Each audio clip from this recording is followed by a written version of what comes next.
For more than 2 decades, we've been educating our listeners about financial topics that are most important to you. Do you have enough money to retire? How will you keep from running out of money? What's your plan for managing market risk? What about taxes, inflation, and health care?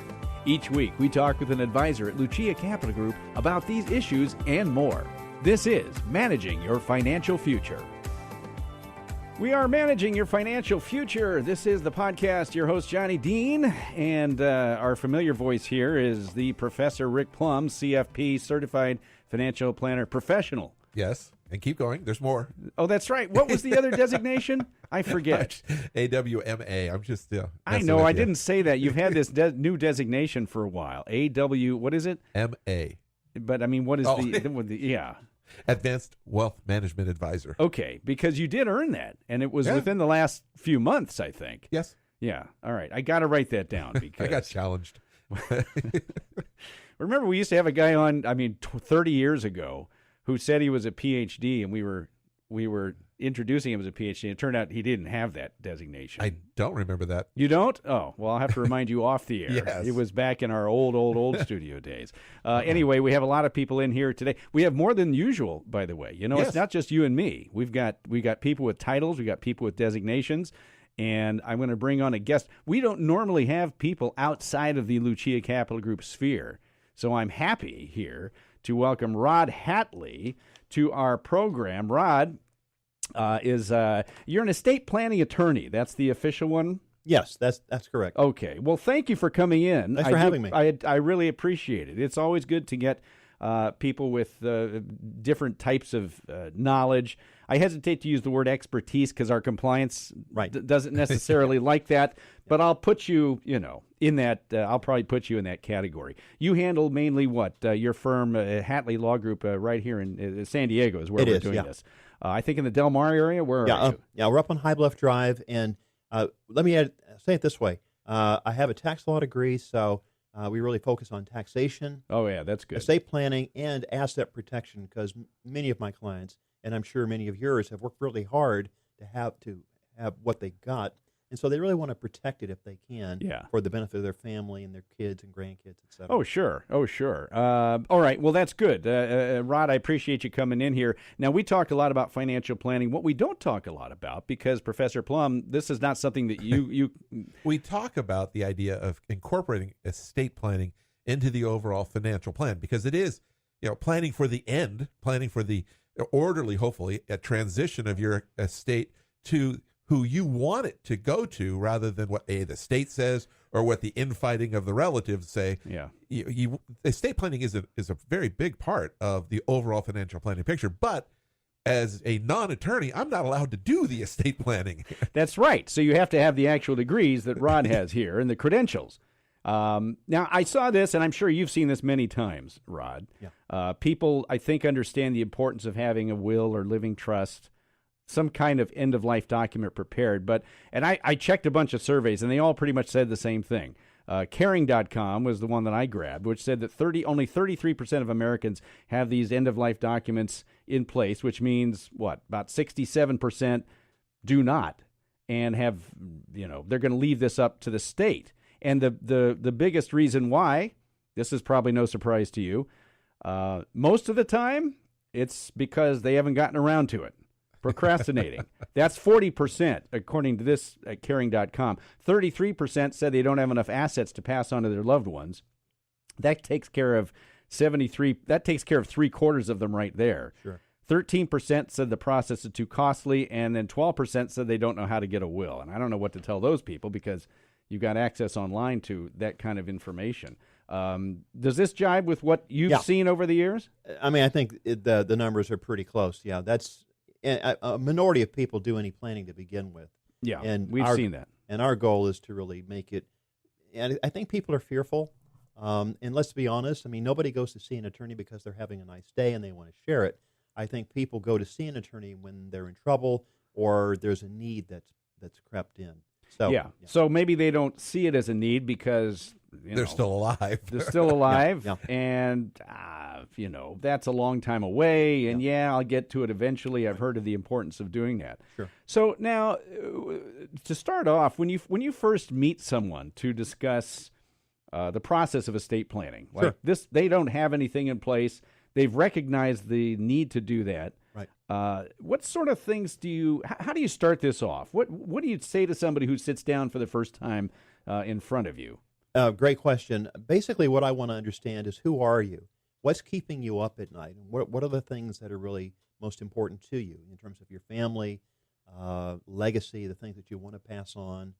And I think there was a mention earlier that some people don't think they have enough of an estate to pass on. Well, if you own a home in California, you absolutely ought to be thinking about doing a living trust. But even if you're not a homeowner, we need to be thinking about, well, what happens if you become mentally incapacitated as a result of an injury or a disease? If you don't have the right estate planning documents in place, the court now gets to make that determination. I'll pick on myself so that I've done my own estate planning. But if I hadn't, let's say that I'm driving home tonight, I get into a bad car wreck, and now I'm incapacitated mentally, and I need someone to step up to the plate and make decisions on my behalf. That's called a conservatorship, and that's in the probate court. So now the court gets to pick some third person to be basically my guardian, and now they get to report to the court every 2 years. How are they spending my money? How are they managing my affairs, etc. And I've been through a 7-year probate when my father passed away, and I don't want to see a client have to go through that drill, because it's so easy to avoid it, and it's just getting out ahead of it and having the conversation so that people can be empowered, and ideally they take action. So you kind of ask them where they are. Now, that's the important issue because we get people that don't want to pay. They think the cost of a trust is just, oh my gosh, can't do that. And they think they can basically accomplish the same thing by doing either a TOD or a POD, transfer on death or payable on death, Right. depending upon what kind of an account it is. Right. And so that they won't have to go through probate when they die. Right. But what you're talking about is basically going through probate before you die. Exactly right. And in fact, it's an excellent point, because we sometimes call a conservatorship a living probate, because you're alive, though you're not well, and you're subject to the probate court's jurisdiction. And probate it costs not money. free? Absolutely not free. It costs money, it takes time, and it's a matter of public record. And so I think most of my clients, I'm sure yours feel the same way, they want to keep their matters that public private. record is a big reason why a lot of people go away from just using a will, because a will goes through probate, Yeah. or doing TOD or POD in case you have an issue Right. towards the end of death, not at death. Yeah. Where now it's all out there. Everybody knows. Right, exactly. So when you talk to somebody about this, you want to get to know about them. What are their fears? And maybe some of them say, all I know is I was told I need to have Right. some kind of living trust. I mean, I remember going through mine quite a long time ago, and I didn't really know what to expect either. Mm-hmm. And I thought, well, gosh, I don't have to know what to expect. They're just going to ask me the questions, Yeah. and I don't really have to do anything except make certain decisions. Yeah. Is that really what it is? Yeah. I mean, what I want to know is, when I meet with a client, I want to know, what are your hopes, fears, dreams, and aspirations for yourself, for your family? And I think that really starts to help them understand, this is not just avoiding probate, although certainly that would be a great answer if we can do that. But we can also build in protections for the benefit of the family. I always like to ask the question, I'm sure you probably use this in your own practice here, how many financially responsible 18-year-olds did you know? 0 is Exactly. usually the correct answer. I think we've used that one quite a bit. I said, if I had inherited money when I was 18, it's unlikely I would have had it at 19. Exactly right. So, and I think there's a way that we can have a conversation about how we might structure your affairs so that your kids can have access to the money if they need it, and then at a stated age, maybe they can have access, they can have control over it, and now they can have access for whatever they would like, okay? And so, but we built in protection so that, heaven forbid, they should ever be sued, or maybe they're going through a really bad divorce, those assets are protected from being taken by the creditor or the predator. Yeah, well, that's that one. a good point. Now, obviously, there are almost an infinite number of different situations, Mm-hmm. depending on past marriages. Do you have minor kids? Do you have no kids? And all this stuff. So Grandkids. we can't really cover all that. But maybe somebody says, well, look, I got a couple of teenagers, and I just want to make sure that if something happened to my spouse and me, Right. that everything will be taken care of. That's really kind of where you shine in that's where this whole idea of a living trust, I would assume, comes in great. Exactly comes in right. handy. Yeah. And not only that, but let's go back that a few steps. If I'm driving home tonight and I get into that bad car wreck and now I have to go to the hospital, I'm incapacitated. By having a living trust, and I do have one that owns my condominium, now I don't have to go through that conservatorship that we were talking about earlier. Why? Because I've got trustees who are The people you have chosen. exactly right, people that I trust in this world to take care of me, to take care of my assets. I never have to go to the probate court, and everything stays private the way I would want, and I think the way that most of my clients would like to see that happen too. Yeah, to avoid that whole public that you talked about, Professor Plum, the idea of it being public. Yeah. And again, I'm just going back off of my experiences all those years ago. Sure. I think I met with somebody for maybe 90 minutes. I don't even know if it lasted that long. Yeah, about an hour sounds about typical. Yeah, and they just asked me a whole bunch of questions, and they plugged this in. Yeah. Somebody doesn't really need to know much of anything going into this if they go to a qualified, some kind of attorney who knows what they're doing, right? No, I mean they just need to come with an open mind and just understand that this is a process. There's a beginning, a middle, and an end, and that if we have a chance to work together, if we believe that there's a fit, then I think we can do some great planning for the clients. They're taken care of while they're alive and well, or while they're alive and maybe not well, and then someday when they're gone, the assets will pass to their family the way they would like to see it happen, without having to go through the rigmarole of probate court and the time and expense and the publicity of probate. Which having gone through that for my own family, I don't want to see my clients have to repeat that in their lives. Yeah, it's been said that attorneys have seen the worst of the worst, so they know what they know what they want to avoid. Exactly. Which is why they tend to be more on the negative side, or I don't want to say negative, but Well, we can say it. We used to work with a gentleman, a state a planning tax attorney, yeah. and his outlook on things was just a lot different than our level. Cynical is what it very was. almost depressing at times, but because he has to look at what the worst thing that can happen, because he's trying to protect you from the worst thing that can happen, even Exactly things right. that we would never have thought of that he's seen. Now, what do you tell someone who says, either in a meeting or outside, and says, I just don't feel like I have enough? Estate planning, I hear that the estate tax is like $13 million something per person At the moment. and yeah, that's true. But they say, isn't that for Rich wealthy people? I mean, how many assets do I have to have? Well, I would say it this way, and it's a great question. I would say this. I mean, if you own a home, certainly we can make sure that doesn't have to go through probate. So that's a great reason to have a living trust. And even I'm going to owning a home doesn't mean free and clear. No. And probate doesn't mean the equity. If you own a home, the home's $1 million, and you've got a $900,000 loan against it. When they go through probate, they're going to charge it as if it was just $1 million. Bingo. So the percentage that they charge on probate is not on the net. It's on Good the point. gross asset. Good yeah, it's the fair market value, and an excellent point. You could have $1 of equity; it's still going to go through probate. Yeah. So, And I remember those days when we had negative equity in some of the houses around here. oh wow. And at that point, it was like, it's not my house anymore. The Right, courts have right, it. right. But if they own a home, that's one of the things. Oh, Absolutely. And also, again, if you become incapacitated and you don't have a living trust to, take care of you and your assets, whatever they might be, now we're looking at a conservatorship, and that takes time. It costs money. It's a matter of public record downtown at the probate court, and that's just something I just think that most clients would not want to put their families through. Do you see people who say that,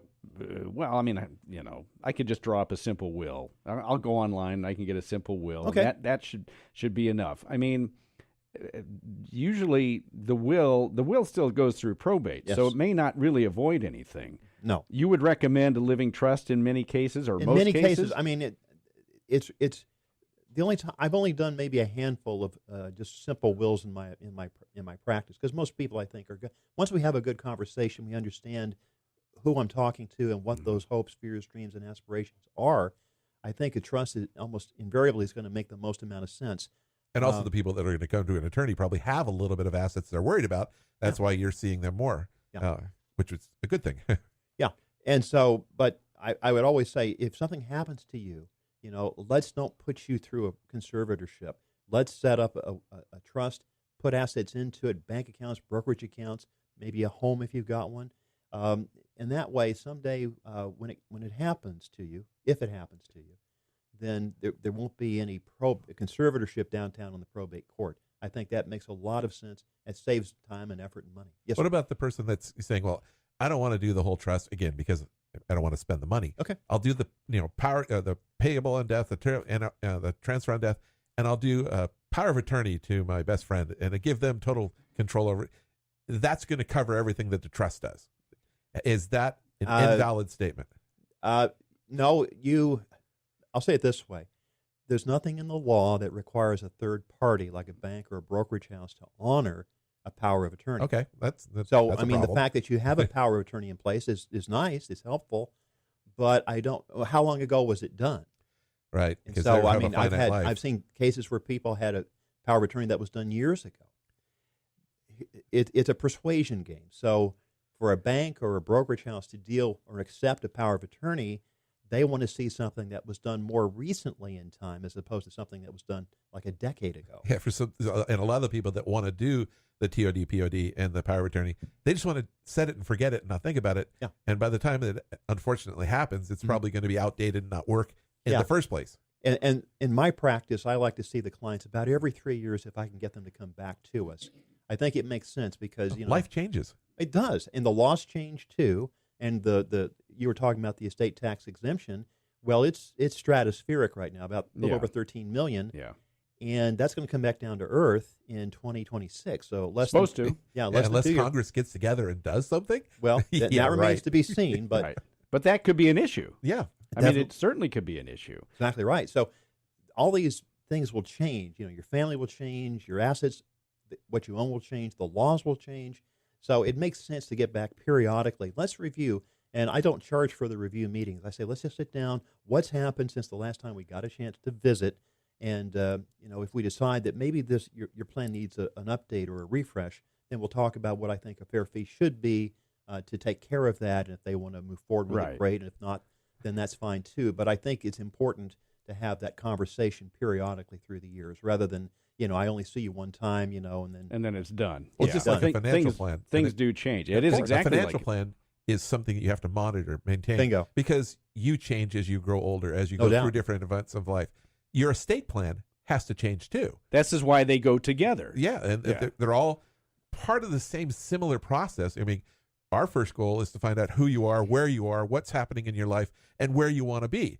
Your goal is to find out who you are, where you are, and where you want to be. We're just doing a little From bit two different, styles. I mean, exactly. You're dealing with family dynamics, No doubt. obviously, gosh. as Professor It's so Plum much fun. can attest to. Do you often see people with? Do you often see kids coming in with their maybe elderly parents and trying to persuade them? How, Dad, you really like me best. I mean, I was always your favorite. So can you make me power of attorney? Why don't you? I'll be the trustee. How do you deal with that? I mean, do you meet with the person? If there's somebody who can understand, but they're 88 or something. Yeah. What do you do with that? I mean, Well, that's a fine line to walk. Exactly right. What I will do is I'll typically have the adult child that brought mom or dad in. I'll say, I appreciate you bringing them in. You know what? Would you do me a favor? Would you step outside the conference room for a few moments? I want to talk to mom or dad alone. Yeah. And just kind of understand what's going on here, what's driving this. And then if it turns out that I'm satisfied that mom or dad is oriented as to time and place, they know the natural objects of their bounty, and this is their decision. If I'm satisfied about that, then terrific. But if I'm not, or I get the sense that there's something hinky going on here. Yeah. And sometimes I might have them talk to a separate attorney. Sometimes there's something called a certificate of independent review, where we have a third-party attorney take a look at mom or dad just to make sure that they can vouch for the decision we made to work together. That there's no undue influence on the part of an adult child to make mom or dad leave them the lion's share or maybe all of the estate as opposed to other siblings or what have you. What a tough job that must be for you, though. I mean, really. I mean, maybe if you've done it a long time, but, if you meet them and they're by themselves, kids have stepped out or daughter stepped outside, and you say, look, what do you really want to do? And they say, well, I mean, I guess I want to do this. Well, why do you want to do that? Oh, I don't really know. I mean, and I'm asking this because I've seen this happen with other people that I'm close to. Do you ever just say, you know what? I have a feeling that I've had that happen in the past, and we just had to decline to represent just because it was so patently obvious to us that this was really being driven by one of the adult children, and we said, we just can't get comfortable with this. And we talked to Mom by herself, and she was just, as you were just sharing, really uncertain what to do, and it was pretty obvious this was being driven by the adult child. And I said, we're not going there. Yeah. And so we said, thank you. We appreciate the opportunity to visit with you. I don't think we're fit to work together. Do you ever do the same thing with, say, somebody who's married, somebody quite younger than them? Would you? I mean, even though they're spouse, do you ever ask, "Hey, can you step outside?" Spouse, or are they generally together? It'll depend. If they've done any previous planning together, then I would probably gladly meet with both of them. But if this is a new situation, maybe Dad, let's say, has met his caretaker or whatever it is. At the retirement home. Oh man, yeah. So many red flags have just gone off right there that I can't even talk about it. Right. But it's my liability, so I have to be sure that I'm convinced and satisfied that this is a knowing and intelligent decision on the part of the client to do this estate plan to benefit this younger spouse, let's say, or the caregiver at the facility or whatever. You run into people with kids from other marriages, and so this can get really complicated. It can be, yeah. And so, I mean, like I said, there are probably an infinite number of different situations, but when there's a second marriage, when there are other kids, when you've got these complicated things, I mean, I would think you would highly recommend somebody get some type of document like a living trust to sort this all out. Is that correct? Yeah, because it's going to become a mess later on. Because you've got, and everybody's fine until someone passes and all the knives come out. So oh man, it can be rather challenging. So I just always recommend let's have a plan in place and let's really walk through what happens on the death of the first spouse. Are you happy leaving everything to the surviving spouse? Yeah. But with certain safeguards so that you don't, the second spouse doesn't, or the survivor of the second marriage doesn't now just spend everything, Yeah, sure. On the other side, if the second spouse is younger than the kids, they don't even have to spend it all because by the time they pass, the kids are gone too. Yeah. And so the kids kind of got aced out if you leave it all, even in trust. Yeah. So how do we make it equitable if that's a proper term? You both have seen this, Professor Plum, Rod Hatley. You guys have both seen this from different perspectives. Oh yeah. And I had a scenario presented a couple of weeks ago where older dad in his late 80s marrying not a lot younger, but a little bit younger individual, and the kids are worried, that there's something going on, and they're worried that are there things they can do before they get married that can be like prenups and things. I think so, yeah. And then because beneficiaries on IRAs and things of that nature change once somebody gets married. Well, they should change. Well, yeah, but you have to have the spouse sign off after the marriage. What if the spouse says, "Oh yeah, I'm going to sign off on that," but then they get married and they say, "I'm not going to sign off on that anymore," and the major asset is the IRA, right? And so now, well, with all the things that could go wrong, I got to think having some type of legal document to at least keep things somewhat in order, right, is well worth it. Now we only got a couple of minutes left, but as far as somebody who says, "Well, the cost," I mean, to me, I didn't think the cost was, frankly, all that much. I was kind of surprised. Yeah, the more complicated, the more you're going to probably have to pay. It's an investment, but I say this, yeah. For example, and I'll use this as what I hope will be a helpful example. Let's say that you own a $1 million home here in San Diego County. Not unusual. That's a starter home. Exactly, or right, a teardown. Yes. Or anywhere, really. Yeah. Say, again, it's a fair market value is $1 million. Okay? Right. Not the equity. If you either have a will or you don't have any planning at all, the statutory probate attorney's fees on a $1 million property is $23,000. Probate. That's if you have nothing in there. Right. Yeah. Wow. Or either you had a will, right, so you're guaranteeing probate, or you don't have anything at all, so it has to be probated. Which means you're guaranteeing probate. Exactly right. And so, and the personal representative, if there's a will, or if there's no will, the administrator is entitled to a like amount of money. So on a $1 million fair market value piece of property, the combined statutory probate attorneys and personal representative fees are going to be $46,000, or call it 5% of the value of that asset.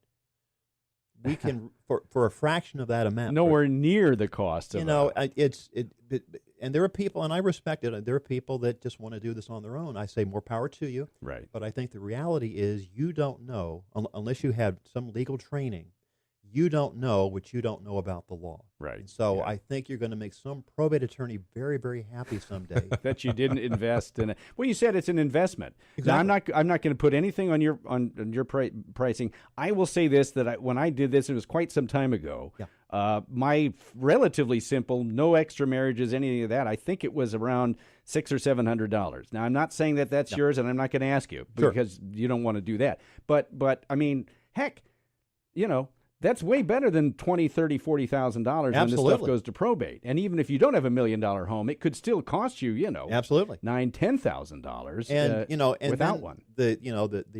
Not forget the expense. It's the delay. Yes, and the publicity. The publicity. Yeah, it's just really. Why do you want to put your family through that? No, you're right. It's so easy to get out ahead of this.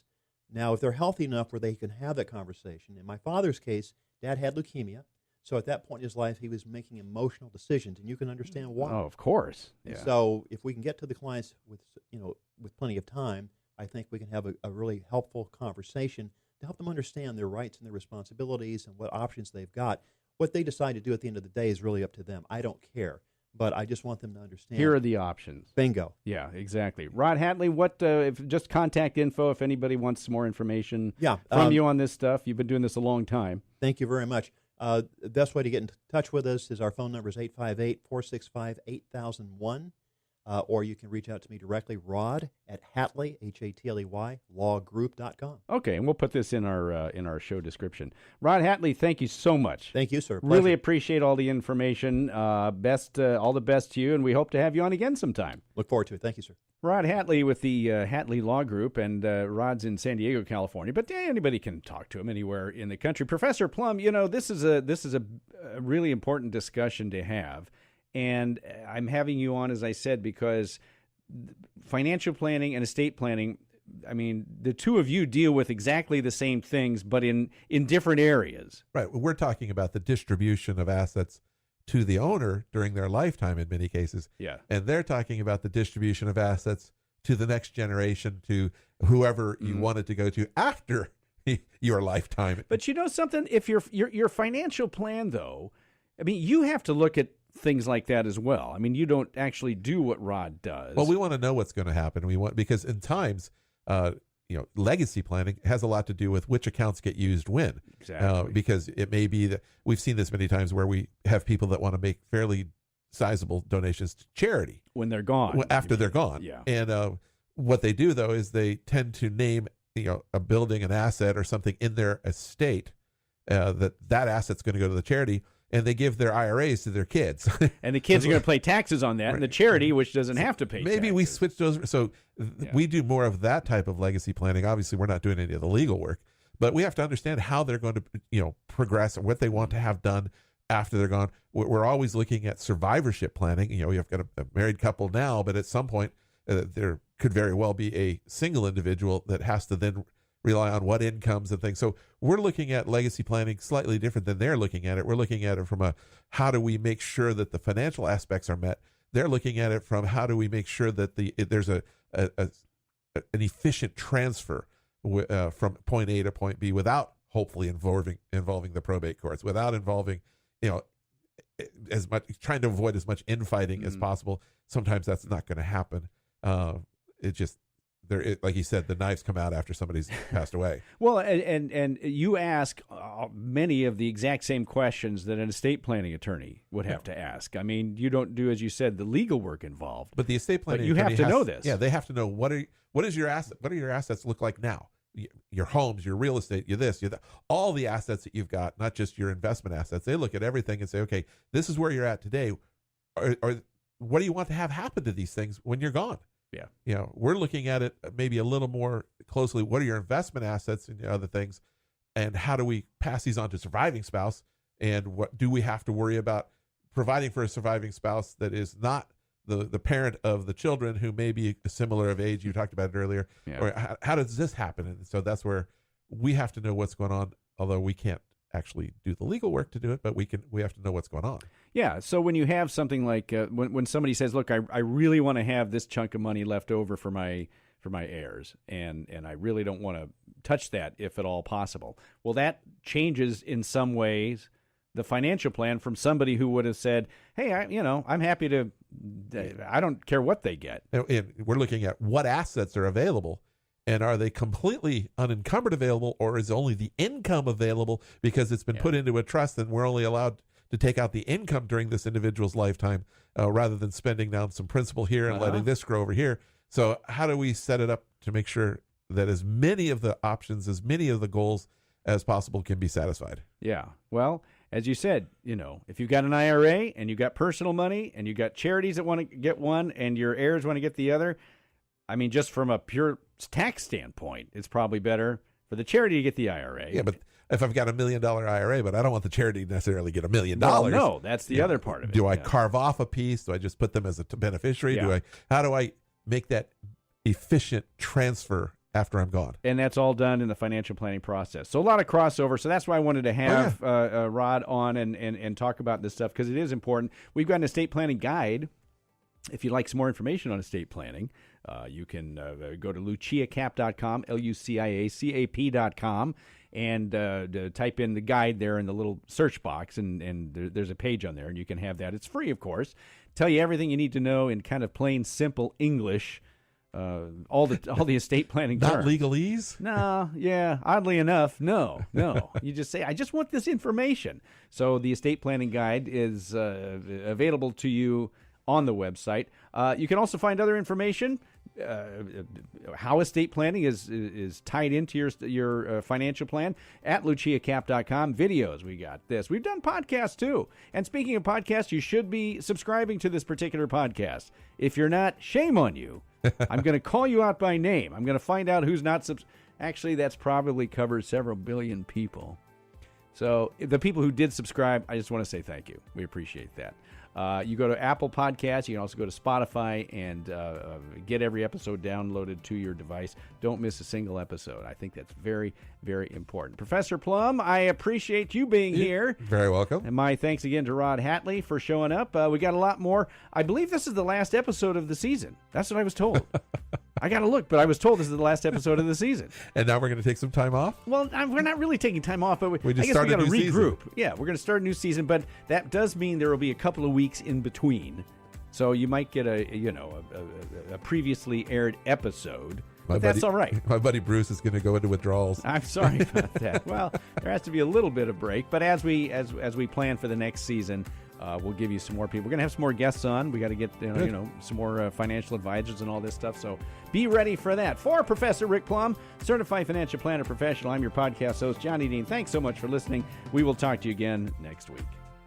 The information provided should not be considered specific tax, legal, or investment advice and is not specific to any individual's personal circumstances. Examples cited are hypothetical, are for illustrative purposes only, are not guaranteed, and subject to potential federal and state law amendments. There is no guarantee that you will achieve the results discussed or illustrated. IRA withdrawals will be taxed at ordinary income rates. Withdrawals prior to age 59.5 may also be subject to a 10% penalty tag. No client or prospective client should assume that the information presented serves as the receipt of or a substitute for personalized advice from Lucia Capital Group or from any other investment professional. Rick Plum is a registered representative with and securities and advisory services offered through LPL Financial, a registered investment advisor and member FINRA SIPC. The investment professionals are affiliated with LPL Financial and are conducting business using the name Lucia Capital Group, a separate entity from LPL Financial. Rod Hatley and any other individual or company mentioned in this podcast are not affiliated with Lucia Capital Group or LPL Financial.